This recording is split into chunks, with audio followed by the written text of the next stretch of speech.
In a small town in the south of the United States, with narrow streets and decrepit storefronts, racial tensions still bubbled beneath the surface, even as society tried to present itself as modern and harmonious. This city, like so many others, still bore the scars of a segregated past, and certain old mentalities resisted being forgotten. Dean Walker, a police officer for 10 years, was part of these mentalities.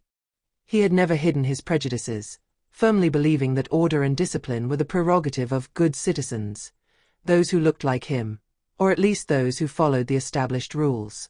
Everything else, especially black people, seemed to him disruptive elements in a world he thought he had the authority to control. He had built a reputation as a tough police officer, a strong man, according to some, but an increasingly obvious racist according to others. The accusations made against him by his victims were always lost in dark corners of the local bureaucracy. No case ever made it to court. The city administration, itself steeped in prejudice, covered for him, as did his colleagues. They said Dean was doing his job, and that he was just a product of the system he served. His colleagues, white and well-established in the social fabric of the city, supported his behavior, judging him a tough guy who, according to them, knew how to deal with people on the street. But that morning, as Dean patrolled the residential streets, he felt an unusual unease. He had just finished a coffee at a small local restaurant, ignoring the rising heat of the sun. He was driving slowly, casting furtive glances at passers-by, when his attention was attracted by a black BMW who passed in front of him, driving slowly at a stop sign. The vehicle looked impeccable, polished by the morning rays, glowing with luxury. Behind the wheel, a black man, haughty and well-dressed, seriously looked at the road. Dean felt a surge of disgust and distrust wash over him. A black man in such an expensive car, he thought. This simple observation triggered a well-rooted reflex in him, the instinct of suspicion. He didn't even have to think about it further. Without waiting for a real clue, he turned on his flashing lights and pressed the siren. The man behind the wheel took a quick glance in his rearview mirror, frowned slightly, then parked in a smooth, controlled manner. No signs of nervousness. Nothing. He shut off the engine and waited. Dean was already out of his vehicle, heading towards him with the confidence of someone who knows he holds power. He placed a hand on his weapon, instinctively, as if to let the man know that he would not hesitate to use it if faced with the slightest resistance. He approached, then knocked on the window with a sudden gesture. "Get out of the vehicle and show me your papers." The man does not react immediately. He didn't even pretend to be panicked or defensive. He slowly turned his head towards Dean, and with an icy gaze, observed him as one would look at an insect under a microscope. Then, with implacable calm, he opened the door and stood up. His gestures were measured, as if he was used to being respected. He stared into Dean's dark eyes, as if in silent challenge. "May I know why you are arresting me, officer?" he asked in a calm, almost too polite voice, as if this confrontation was just an incident of no great importance in his day. Dean froze for a moment, irritated by this calm assurance, and raising his voice. "Your papers," he repeated sharply. The man barely raised an eyebrow. In one smooth motion, he took out his wallet and took out not only his driver's license, but also a golden badge. The shine of the metal seemed almost too bright for such an ordinary morning. Dean didn't have time to examine it in detail. The man casually put it in his pocket, and before Dean could even comprehend what had just happened, he heard the words, which rang like a clap of thunder in his mind. I'm Special Agent Marcus Reynolds, FBI. Dean blinked. His brain sank under the weight of confusion. A moment of hesitation, a moment too short to be fully analyzed. An FBI agent. And yet, Dean didn't believe him. He had already seen people trying to play this game. Swindlers, scammers, unscrupulous people. Of the people like him. But that wasn't possible for him. This black man, in this luxury car? Impossible. A sharp laugh escaped his lips. He shook his head, as if to shake away an insane idea. An FBI agent? Oh yeah. And I'm the President of the United States. Marcus does not immediately react to Dean's attack. He simply crossed his arms over his chest, standing straight, as if every movement was dictated by total control of the situation. The muscles in his face remained impassive, a mask of implacable calm. The heat of the morning, the smell of burning asphalt under the tires, everything seemed to dissolve in the tense air between them. "So, officer, on what legal basis are you asking me to exit my vehicle?" Marcus asked in a calm but piercing voice, each word weighing like an anchor thrown into an ocean of confusion. Dean, who expected a man to be frightened or at least destabilized by the brutal intervention, did not at all appreciate being challenged like this. He was the officer, the authority of this small town. It was not to his to explain his actions, but it is up to the other to apologize.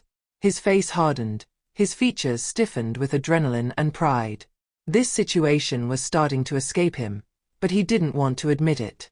"I told you to go out and comply," he replied, his voice cold and unyielding. "Put your hands on the car."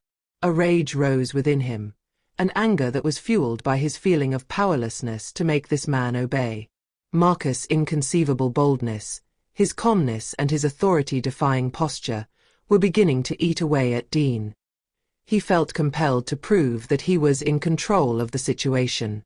Marcus clenched his jaw, fighting the urge to retaliate, but he obeyed, slowly raising his arms to rest them on the hood of the car, his gaze fixed on Dean, without a trace of fear.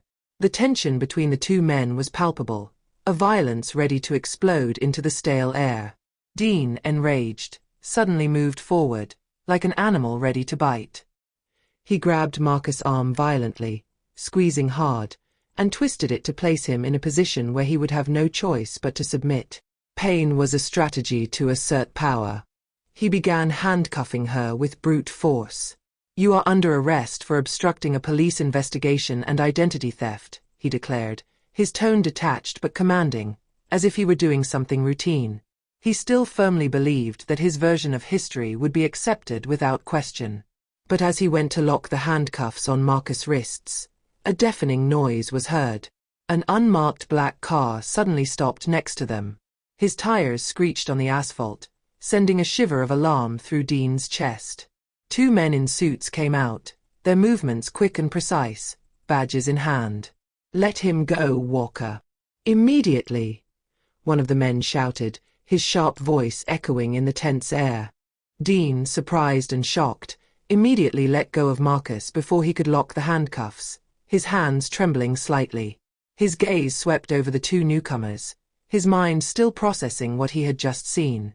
He recognized one of them, Henry Lawson, the regional director of the FBI, a man much more powerful than him. A man whose gaze pierced Dean's pride, that unshakable certainty he had always had in his hometown. "What's going on here?" Henry Lawson asked in a sharp voice, a coldness that cut the air like a knife. Marcus, his wrists aching, massaged himself slowly, his eyes never leaving Dean. Then, with implacable calm, he turned to the policeman and uttered these words, sharp as razor blades. Officer Walker decided that a black man in a nice car must be a criminal. The remark was a stab to Dean's heart. He felt the heat of the blood drain from his face, and a sickly paleness invaded his features. He knew what that meant. He knew that in this precise moment, everything was slipping away from him. He was no longer the man in control. He was the man caught in the act of prejudice, of abuse of power. What he had believed to be a simple arrest, an act of justice, was now transformed into a trap from which he could not escape so easily. Henry Lawson approached him, his steps measured, his gaze sharp, like a predator who had not yet decided whether to attack or simply watch his prey struggle in its final moments. "Officer Walker, do you know who you just handcuffed?" Henry asked, his voice now colder than ever, full of implicit menace. "Marcus Reynolds is not just another FBI agent. He is one of our most respected investigators. He is here on a mission to monitor abuses of power within this local police force." Silence fell suddenly on the scene, like a glass bells chattering in the air. Henry's words echoed through the street, hitting everyone present hard.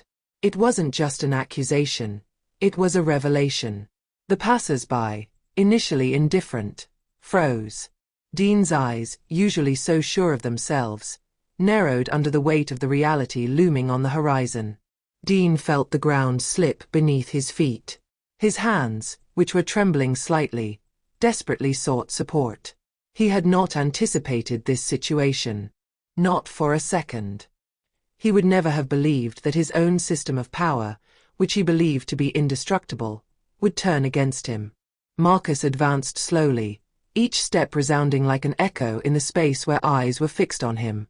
He stopped right in front of Dean, too close for Dean to ignore the intensity of his gaze. A determined look, without compassion, like that of a man who had seen too much injustice to still have pity for those who were part of it. And congratulations, Officer Walker. You've just indicted yourself. The words, simple but sharp, hit Dean with a violence he hadn't seen coming. He opened his mouth, looking for an excuse, a justification, but nothing came out. The lump in his throat prevented him from speaking. He knew the cards were now on the table, and he had no hands to play. Henry, a silent witness to this scene, gave Dean no chance. He turned towards him implacably, without emotion. You are suspended with immediate effect. An internal investigation has been opened. And believe me, this time, no complaint will go away. These words, spoken with absolute coldness, hit Dean harder than any blow he had ever given in his career. His heart was racing, and he felt like his world was falling apart. Fear crept into his veins, shame mingling with anger. How had it gotten there? A man who believed he was invincible had just found himself caught in the net he himself had set. Under the stunned looks of passers-by who had seen everything, who now knew everything, Dean felt humiliation wash over him like an icy wave. He who liked to give orders, to impose his will. He was now the man who was reduced to silence. The scene was public, with no escape. Murmurs were heard around him, voices full of judgment, of contempt. Each second plunged him a little deeper into the abyss of shame. Marcus sauntered away, a serene assurance in his gestures. He put his sunglasses back on with calm mastery, as if he had just settled a case and this was all just another routine mission. Before getting into his car, he rolled down the window, and his last words, slow, calculated, resonated in the heavy air of the end of the day. Good luck with your trial. Then, with one movement, he took off, the wheels of the car biting into the asphalt with a metallic sound, leaving a broken man behind.